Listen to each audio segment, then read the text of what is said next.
খাই তোর আমি খাওয়াই দিই খা কর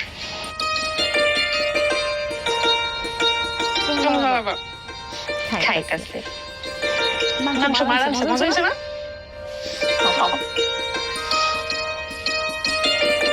আমগোর বাড়িতে বুঝছোস মা যে কত কিছু রান্ধে আমগোর সব সময় হাড়ি ভর্তি পোলাও কুরমা ভাত এগুলো থাকে কোনো কিছুর অভাব থাকে না বুঝলি তো শহর মানুষ তো ব্যস্ত থাকে বেশি ব্যস্ত থাকে নাকি খিপটামি করে তুমি খাও বেশি কথা কও খাও খাইতেছ এতদিন সংসার করার পরও তোর বাবাকে আমি চিনতে পারলাম না মা আব্বা প্রতিদিন খাবার টেবিলে আমার বাজে বাজে কথা বলে আমার খুব কষ্ট লাগে বিয়ে করে তো সুখ পাইলাম না একটা পুরুষ মানুষের জীবনে সুখটা কি মা মা বাবা ভাই বোন সবার মুখে হাসি একটা স্ত্রী সন্তান আমার তো সন্তানও নাই ভাইয়া ভাইয়া সুখ সন্তান সম্পদ সব আল্লাহর হাতে পৃথিবীতে সব বাবা মায়েরাই চায় সন্তান সুখে থাকুক সুখী হোক মা মা তুমি এমনি কান্না করো না তুমি কান্না করলে আমার অনেক কষ্ট হয় মা আমরা তোমার ভালোবাসার ছায়াতেই বেঁচে আছি আব্বার কথা কি বলবো আব্বা ফেড আপ হয়ে গেছে আসলে এই সংসারের হাল টানতে টানতে আব্বা এখন টায়ার্ড বুঝছো ভাইয়া আমি খুব কষ্ট পাই আমার সামনে আমার সন্তানরা যখন খাবার না খেয়ে টেবিল থেকে উঠে যায় আমি অনেক আনন্দ নিয়ে রান্না করি মন খারাপ হোক শরীর খারাপ হোক আমার রান্না করতে ভালোই লাগে কারণ স্বামী সন্তান যখন দেখে না আমি এতে শুকরিয়া আদায় করি এখানেই আমি শান্তি পাই সবই ঠিক আছে মা একটা মানুষের জন্য আমাদের পুরো সংসারের মধ্যে একটা অশান্তি লেগে আছে মানে আমার কাছে না এটা পুরোটা একটা ভাইরাস আমার তুমি ক্ষমা করে দিও মা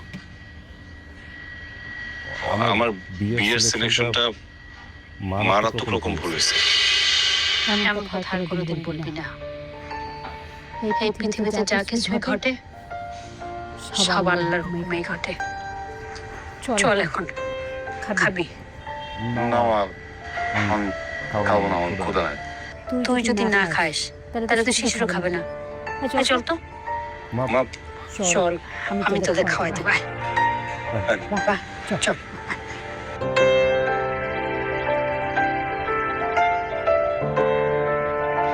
জি স্যার আমি আগেও একটা জব করতাম সত্যি বলতে স্যার আমার একটা গ্যাপ পড়ে গিয়েছিল ওই ফ্যামিলিগত ইস্যু আর কি কিন্তু স্যার জবটা আমার খুব দরকার thank you sir thank you ji sir আসসালামু আলাইকুম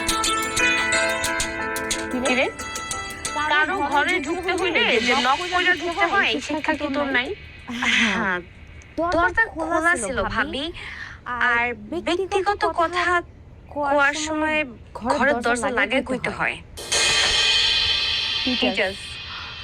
ভাবি একটু নারিকেল তেল লাগতো নারিকেল তেল আছে আপনার কাছে তাই তোর কি মনে হয় যে তোর সব জিনিসপত্র আমি সাজাই নিয়ে বসে আছি তোরা দেওয়ার জন্য যা আছে এটা আমার ব্যক্তিগত দেওয়া যাবে না কাউকে হাই রে মাথায় দিয়েও যে একটু তেল দেওয়া যাইবো না এত কিপটামি আচ্ছা ভাবি আপনারা এত কিপটা কেন তুই চুপ করতো আসার পর থেকে তুই ঝামেলা লাগাই যেতেছিস সব এই সব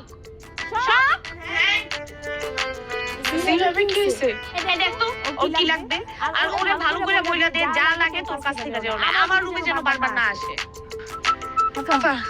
চলো কেন জামুকের লিগা সামান্য একটু তেল চাইছি, তেল দিতে পারবো না। শোনেন ভাবি, আমগুলো না মনে তো ছোট না, বুঝছেন না?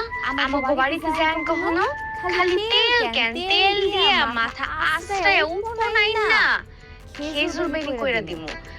আপনার লাইকা 5 জন বান্দি থাকবো। কি কথা ঠিক আছে? হ্যাঁ একদম ঠিক আছে। আমি চলো তাড়াতাড়ি। না কিসের চলো? শুনেন আরেকটা কথা কই, আমি বেশি কিছু চাই না, আমি খালি চাই কি আপনি যাতে ভালো হয়ে যান। আর যদি ভালো না হন তাহলে ওই যে কাপড় কেমনে ধুই জানেন তো? ধুইছেন কখনো? ওই যে বালতির মধ্যে লইয়া নিয়ে চপ চপ চপ চপ করে সুবাইয়া, তারপর এমনি করে কসলে কসলে চিপা রোদ্রে যেমন শুকায় না, আপনার ঠিক তেমনি আমি রোদ্রে শুকামো। কি কথা বললাম? কি করলি তুই? এত বড় সাহস তোর! শিশির শিশির শিশির দেখে লাভ নাই। আপনারা ডাক্তার স্যার হয়ে আমার ছোটবেলার বন্ধু, বুঝছেন? আরে নাই কোনো লাভ নেই। সব জায়গা থাকেন ভাবি। আল্লাহ মানে জঙ্গলের হাত থেকে আমরা উদ্ধার করবো, কবে যে জঙ্গলের বাড়ি থেকে বিদায় হবে একমাত্র আল্লাহ জানে।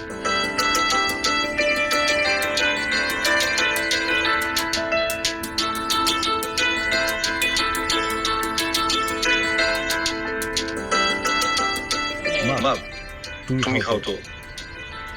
আরে আমি তোদের 2 বেগে খাওয়াই দিচ্ছি না, তোদের খাওয়া শেষ হয়ে যায়। আচ্ছা বুঝছি, খাও, এই তুমি এনে বসো, তুমি বসে তুমি খাও। বয়তো হ্যাঁ, মায়ের হাতে খাইতে দেখ কত ভালো লাগে। মা আমার কেন জানি মনে হইতেছে তরকারি শর্ট, তুমি কিছু লুকাই যাচ্ছো। আরে না না, ঝোল আছে তো, সেটা দিয়ে খাবো আমি। ঝোল আছে মানে? মা সত্যি করে বলো, তরকারি শেষ?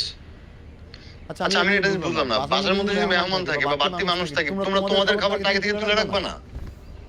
আরে বাসায় মেহমান থাকলে তো তাদেরকে আগে ঠিক মতো খাওয়াইতে হবে, আর তোর আব্বার বিষয়টা তো আলাদা।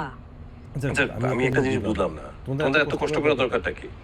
বাড়িতে যদি মেহমান আসে অটোমেটিক মানুষের সঙ্গে বেড়ে যাবে, খাবারের রান্নাটাও বেশি করো, তাহলে তো হয়ে যায়।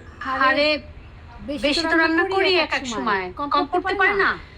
আবার বেশি হয়ে গেলে তো তরকারি নষ্ট হয়ে যায়। তোর কি তখন খাস পাঁচটা তরকারি? আর তোর কি একটু কম পড়ে না? আমার তো কোনো সমস্যা নাই তাতে। সমস্যা হয় না, কে বললো? হয়তো সমস্যা, বসে খা। সমস্যা আছে তো, তুমি সবাই খাওয়ায় কিন্তু তুমি লাস্টে মানে খাইতে পারো না।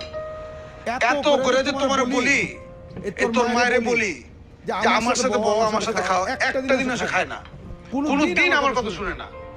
আর এই যে কিছুক্ষণ আগে তোরা 2 ভাই খাইতে বসে আমি তোকে যে কথাটা কইলাম, কি এমন খারাপ কথা কইলাম যে তোরা উঠে গেলি? এমন খারাপ কোন কথা কইছি আমি তোর সাথে? আমি কি কইছি বুঝার চেষ্টা করবি। আমি কইছি যে কিছু হইলে তো তোর মায় সংসারে এইটা নাই সেটা নাই, চাল নাই ডাল নাই নুন নাই তেল নাই আমার কইতো, এবং তো আমি না আমার ঘরের উপরে তো সব, নাকি তোর ঘরের উপরে তোর আনস। তুমি এক কাজ করো, তুমি বাসায় রেস্ট করো, ব্যবসার সবকিছু বুঝা দাও। আমি আর ভাই ব্যবসা করি, সবকিছু আমরা চাল ডাল কি নাই সব মা আমগো কইবো। তোমার কিছু করার দরকার নাই, তুমি রেস্ট করো। আচ্ছা তুমি না খাওয়ার পরে ঘুমাও, এখানে আসো কেন? যাও রেস্ট করো। তুমি তো ভালো করে জানো খাওয়ার পরে একটু মিষ্টি কিছু না খেলে ভালো লাগে না আমার কাছে। ফ্রিজের মধ্যে যদি ফল থাকে একটু কেটে দাও। আব্বা মা কিন্তু এখনো কিছু খায় নাই, এই জন্য কিন্তু তোর মার উপরে আমি খুব রাগ করি। আমি সবসময় তারে বলি আমার খাওয়ার সময় যাতে সাথে পয়সা খায়, ও কিন্তু খায় না। আচ্ছা তুমি যাই বসো, আমি তোমাদের ফল কেটে দিচ্ছি।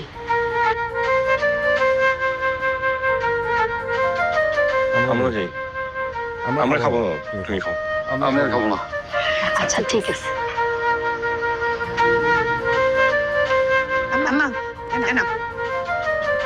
তুই আবার ডিম ভেজে আনছিস? ডিম ভাজবো না? রান্নাঘর হাড়িতে দেখলাম কোনো ছাড়া কোনো তরকারি নেই, আর তোমার এসে কত কোনো তরকারি নেই, তুমি খাবা কি দিয়া? আর একটু ঝোল টোল তো ছিল, সেটা দিয়ে খাইতাম। কি কইতেছো তুমি? শুধু ঝোল দিয়ে এতগুলা ভাত খাওয়া যায়? নাও ডিম ভাজা দিয়ে খাও। আর শোনো, কালকে কিন্তু তুমি আমার ছাড়া খাবা না, আমি তোমার সাথেই খাবো। আচ্ছা সেটা দেখা যায়, তো আমি একটু খাওয়াই খাবই না। তুমিও বসো।